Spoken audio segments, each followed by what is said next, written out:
দীর্ঘ কয়েক মাস ধরে বহু লোকের পরিশ্রমে বিভিন্ন রাজনৈতিক দলের অংশগ্রহণে আমরা যে ঐকমত্য পৌঁছেছি, বেসিক্যালি প্রায় ৮০-র উপরে সংস্কারে, তার ভিতরে বেসিক কতগুলো পয়েন্টস আছে যেটির সংখ্যা 19টির মতো,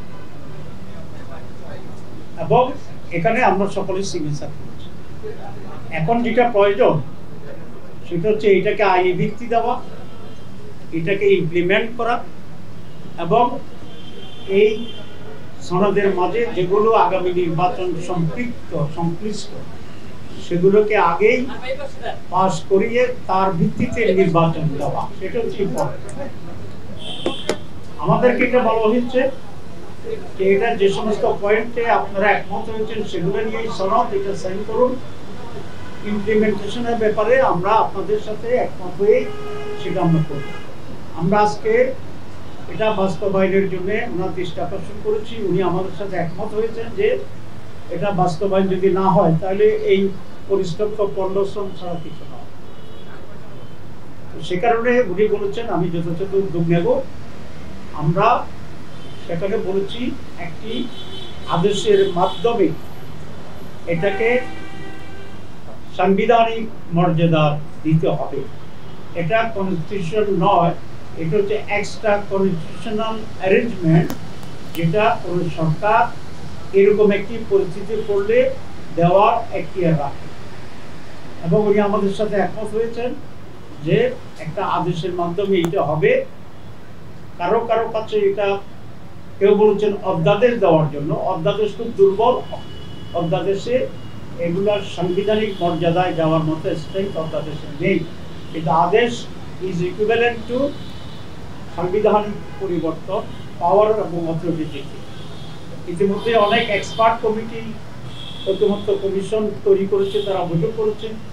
আমরা আমাদের এক্সপার্ট কমিটির সাথে বসেছি, আমাদের এক্সপার্ট কমিটি আবার ঐকমত্য কমিশনের এক্সপার্ট কমিটির সাথে বসছে, এখনো সেই বসা অব্যাহত আছে, এবং সকলেই এই পরামর্শ দিয়েছেন যে একটি আদেশের মাধ্যমেই এটাকে বৈধতা দিতে হবে, আর সেই আদেশের উপরেই গণভোট হবে।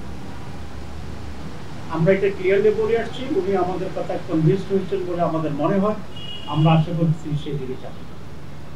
২ নম্বর, আমরা গণভোটের ব্যাপারে বলেছি। আপনারা জানেন গণভোটের ব্যাপারে বিএনপি কোনোভাবে রাজি হচ্ছিল না প্রথম দিকে, আমরা এটা জোর দিয়েছিলাম, কিন্তু শেষ পর্যন্ত বিএনপি গণভোটে রাজি হয়েছে।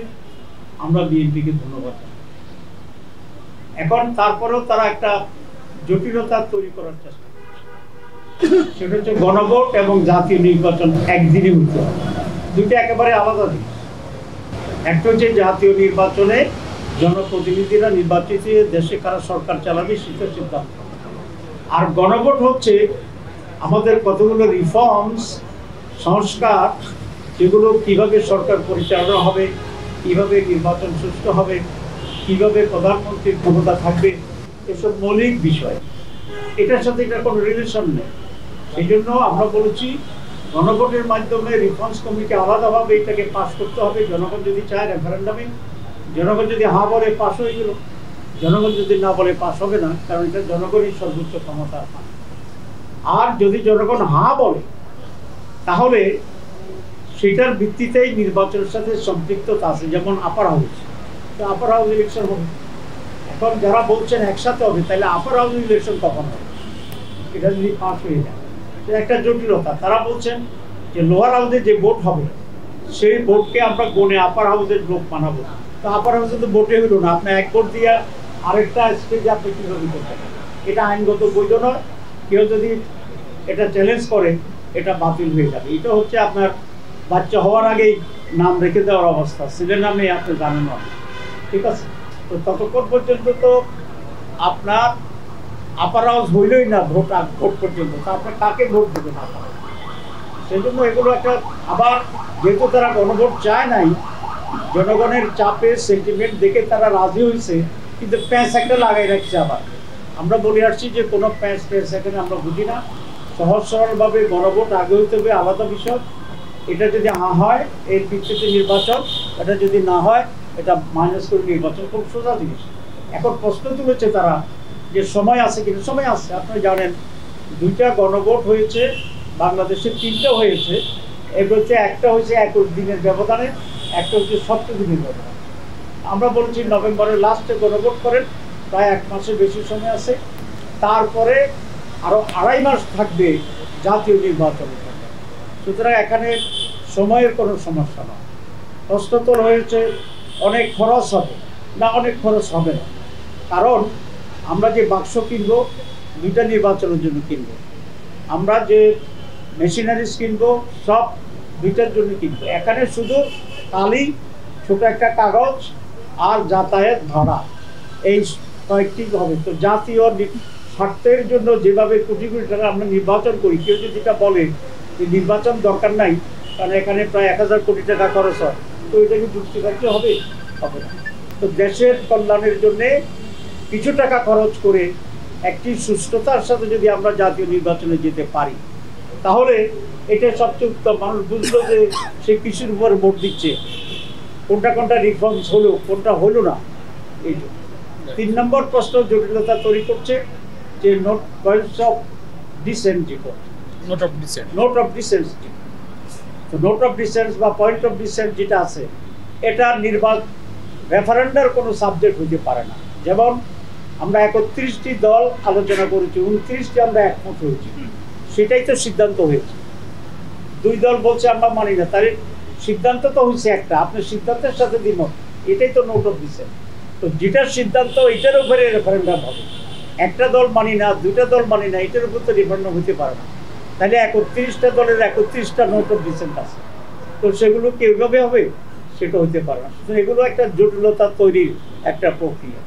আমরা খুব সহজ সরলভাবে যেটা সঠিক সেভাবে আমরা অবশ্যই চাচ্ছি, কারণ আমরা চাই এই জাতি আজকে যে পরিস্থিতি এবং অবস্থা তৈরি করছে, এখানে একটি ঐক্যমতের ভিত্তিতে একটি সুষ্ঠু, নিরপেক্ষ, সকলের অংশগ্রহণমূলক, জনগণের অংশগ্রহণমূলক একটা নির্বাচন আমাদের জন্য জরুরি, দেশকে স্থিতিশীল করার জন্যে। এই জন্য কোনো ধরনের জটিলতা তৈরি না করে আমরা সবাই মিলে যেন ফেব্রুয়ারিতে একটা আনন্দময় নির্বাচনে যেতে পারি, সেইভাবে আচরণের জন্যই আমি সকল রাজনৈতিক দলের প্রতি আমি আহ্বান জানাচ্ছি। আমরা 3 নম্বর যে অংশটি আমরা বলেছি সেটা হচ্ছে, আপনারা জানেন ইলেকশন কমিশনে, সচিবালয়ে, পুলিশ প্রশাসনে আজকে সেখানে প্রায় 70-80% অফিসারে একটি দলের আনুগত্য হচ্ছে, তাদের মাধ্যমে এটা হচ্ছে।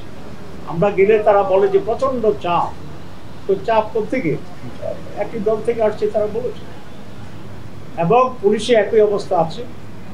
তারপরে আপনার আজকে আমি বলেছিলাম যে আমাদের যে প্রসিকিউটর যারা হয় ওখানে পিপিএ 80% হচ্ছে একটি বিশেষ দলের।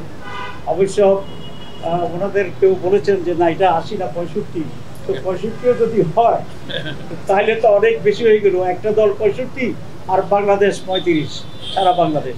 তো এই যে ইমব্যালেন্সটা হয়ে আছে, আমরা বলেছি আপনি কেয়ারটেকার গভর্নমেন্টের মতো আছেন, নিরপেক্ষ সরকার, আপনি এটাকে লেভেল প্লেইং ফিল্ড করেন, সকলের জন্য সমতল ভূমি তৈরি করেন, এবং নির্বাচনের আগে আপনি যেখানে যেখানে রদবদল করা দরকার আপনি রদবদল করেন।